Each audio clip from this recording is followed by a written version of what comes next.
সংগ্রামী সাথী ও বন্ধুগণ, একথা পরিষ্কার মনে রাখতে হবে, 2024 সালের জুলাই এবং আগস্ট বিপ্লবের যে প্রধান শক্তি ছিল আমাদের, সেটা হলো শেখ হাসিনা এবং তার দোসরদের বিভাজনের রাজনীতিকে উপেক্ষা করে বাংলাদেশের মানুষ ঐক্যবদ্ধ হতে পেরেছিল। শেখ হাসিনা চেয়েছিল দেশটাকে সবসময় বিভক্ত করে রাখতে।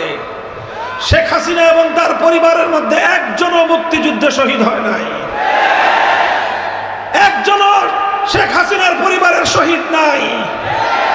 শহীদ তো দূরের কথা, তার পরিবারের কেউ 71 সালে মুক্তিযুদ্ধের রণাঙ্গনে যুদ্ধ করে নাই।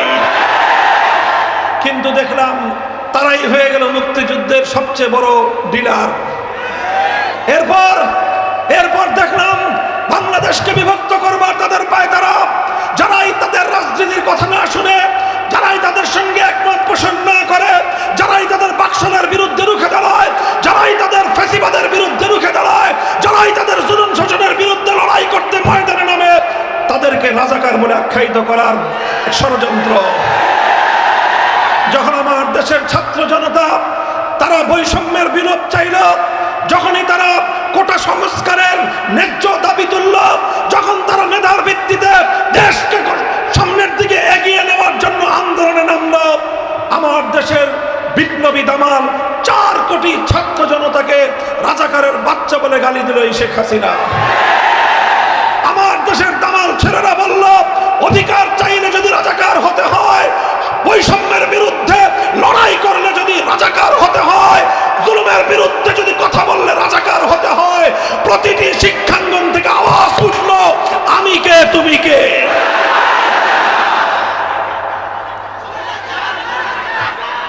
সংগ্রামী সাথী ও বন্ধুগণ, সেদিনই শেখ হাসিনার ভাগ্য নির্ধারিত হয়ে গিয়েছিল।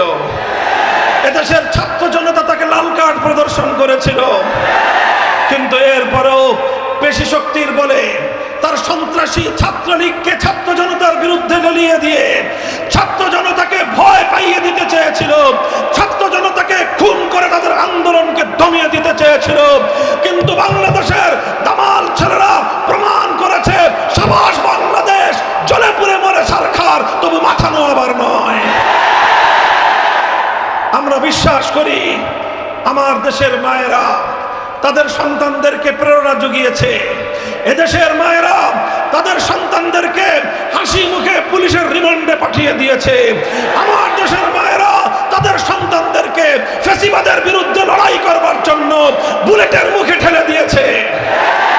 যে দেশের মায়েরা তাদের সন্তানদেরকে জুলুমের মোকাবেলায় বুলেটের মুখে ঠেলে দিতে পারে, সে জাতিকে কেউ দাবায় রাখতে পারে না, বাংলাদেশকেও কেউ দাবায় রাখতে পারবে না ইনশাআল্লাহ। ওরা চেয়েছিল বাংলাদেশটাকে আরেকটা দেশের অঙ্গরাজ্যে পরিণত করতে। শেখ হাসিনা বাংলাদেশের প্রধানমন্ত্রী হয়ে তৃপ্ত ছিল না, তিনি চেয়েছিলেন মুখ্যমন্ত্রী, তিনি চেয়েছিলেন তিলকমালী মুখ্যমন্ত্রী হতে। বাংলাদেশের মানুষ বলেছিল, আমরা আমাদের ক্ষমতার মসনদে একজন স্বাধীন প্রধানমন্ত্রী দেখতে চাই, তিলকমালী মুখ্যমন্ত্রী আমরা চাই না। আমরা চাইলাম প্রধানমন্ত্রী, তিনি হতে চাইলেন মুখ্যমন্ত্রী। শেষ পর্যন্ত তাকে মুখ্যমন্ত্রী বানানোর জন্য এই 16 বছর 15 বছর যারা তার আশ্রয় প্রশ্রয় দিয়ে বাংলাদেশের মানুষের ইচ্ছা এবং বাংলাদেশের মানুষের মতামতকে দুপায়ে ধরে বাংলাদেশের ক্ষমতার মসনদে যারা টিকিয়ে রেখেছিল, তাদের দেশেই তার গন্তব্য হলো। এতে আমাদের আপত্তি নাই, কারণ 15টা বছর এই শেখ হাসিনা এবং তার সরকার একতরফা ভাবে তোমাদের স্বার্থ রক্ষা করেছে। আর তোমরা এদেশের মানুষের সঙ্গে বন্ধুত্ব চাও নাই, তোমরা বন্ধুত্ব চেয়েছিলে শেখ হাসিনার সাথে। তোমরা এদেশের মানুষের মতামতের গুরুত্ব দাও নাই, তোমরা দিয়েছিলে শেখ হাসিনার মতামতের গুরুত্ব। তোমাদের কাছে বাংলাদেশের মানুষের ইচ্ছার কোনো মূল্য ছিল না, তোমাদের কাছে মূল্য ছিল তোমার আর তোমার দেশের স্বার্থের। তুমি যদি তোমার দেশের স্বার্থের জন্য আমার দেশের মানুষের উপর তোমার ইচ্ছাকে চাপিয়ে দেওয়ার চেষ্টা করো, আমরাও আমার দেশের মানুষের ইচ্ছাকে রক্ষা করার জন্য তোমাদের সঙ্গে আমরা লড়াই করতে প্রস্তুত।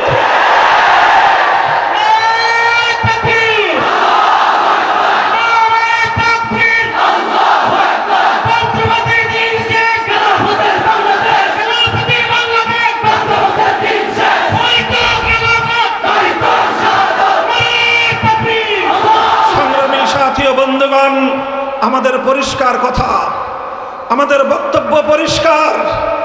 আমরা সংগ্রাম করে, আন্দোলন করে এদেশের ছাত্র জনতা অভূতপূর্ব যে ঐক্য সূচনা করেছিল, এই আন্দোলনে, এই সংগ্রামে আমার স্কুল থেকে কোমলমতি ছেলে মেয়েরা নেমেছিল রাজপথে, কলেজের আমার ছেলেরা নেমেছিল রাজপথে, ইউনিভার্সিটিগুলো থেকে আমার ভাইয়েরা নেমেছিল রাজপথে, আর আমাদের মাদ্রাসার ছাত্ররা চার দেয়ালের বাইরে বেরিয়ে এসে টেকনাফ থেকে তেঁতুলিয়ায় বাংলাদেশের ইতিহাসে এক অভূতপূর্ব ঐক্যের তৈরি করেছিল।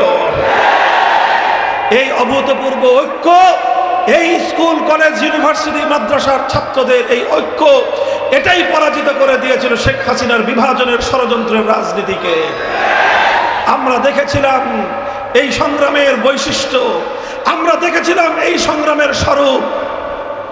রাজধানী ঢাকা সহ বিভিন্ন জেলা শহরে, বিভিন্ন থানা প্রপারে এই দৃশ্য বিশ্ব মিডিয়া দেখেছে, সামাজিক যোগাযোগ মাধ্যমে বহুল প্রচারিত হয়েছে।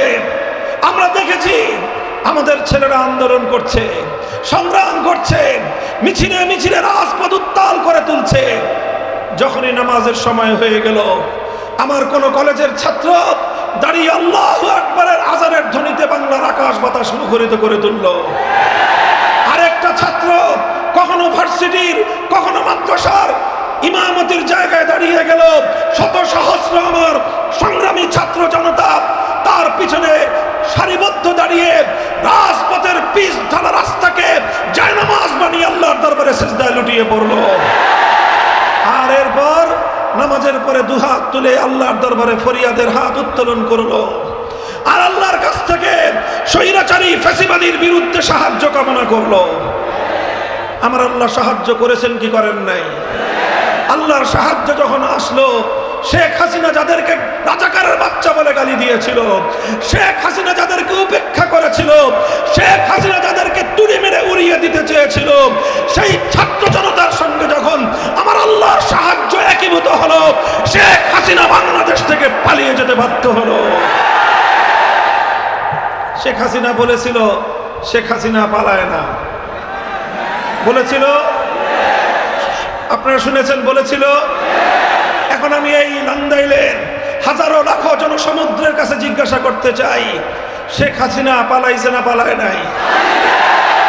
জোরে বলেন, শেখ হাসিনা পালাইছে না পালায় নাই?